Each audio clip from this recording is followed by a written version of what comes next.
گوجری زبان میں اپڈیٹ سنیے۔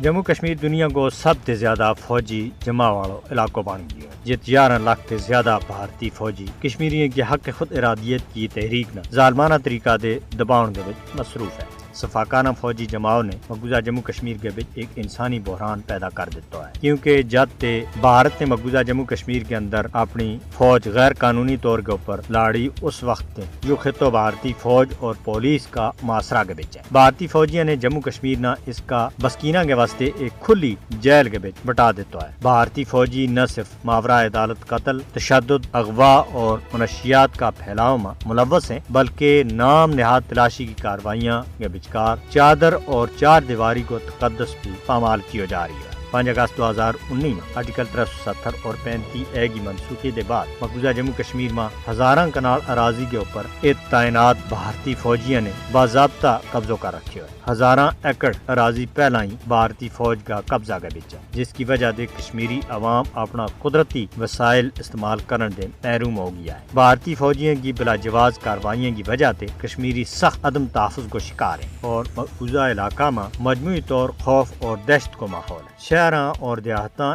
تک کے گلی اور کوچاں تک موجود فوجیوں کی وجہ سے کشمیری صنعت اور تجارت سمیت معمول کی زندگی بھی بری طرح متاثر ہے۔ کشمیری خواتین اور بچہ اپنا آپ نہ غیر محفوظ سمجھ رہی ہے۔ بڑی تعداد کے بچ فوجیوں کی موجودگی نے طلبہ کی تعلیم نہ بھی بری طرح متاثر کی ہے۔ کشمیری طلبہ ہر دیہڑا کی بنیاد کے اوپر بھارتی فوجیوں کے ہاتھوں اپنا قریبی رشتہ دارانہ قتل اور گرفتار ہوتا دیکھ رہا ہے، تو ان حالات میں یہ تعلیم کس طرح جاری رکھ سکیں اور اس کے اوپر توجہ دے سکیں۔ 2014 میں مودی کا برسر اقتدار میں آنے کے بعد مزید بھارتی فوجی اور پولیس اہلکاراں کی تعیناتی نے مقبوضہ علاقہ کے بچ حالات نہ بہت زیادہ بگاڑ دیتا ہے اور کشمیریوں کی مشکلات کے بچ بے پناہ بد ہوئے۔ لہٰذا عالمی برادری نہ چاہیے کہ وہ بھارتی فوجیوں کے ہاتھوں انسانی حقوق کی کھلم کھلی خلاف ورزیاں اور نوٹس لیں اور مقبوضہ علاقہ دے بھارتی فوج کا انخلا کے واسطے بھارت کے اوپر دباؤ سٹیں۔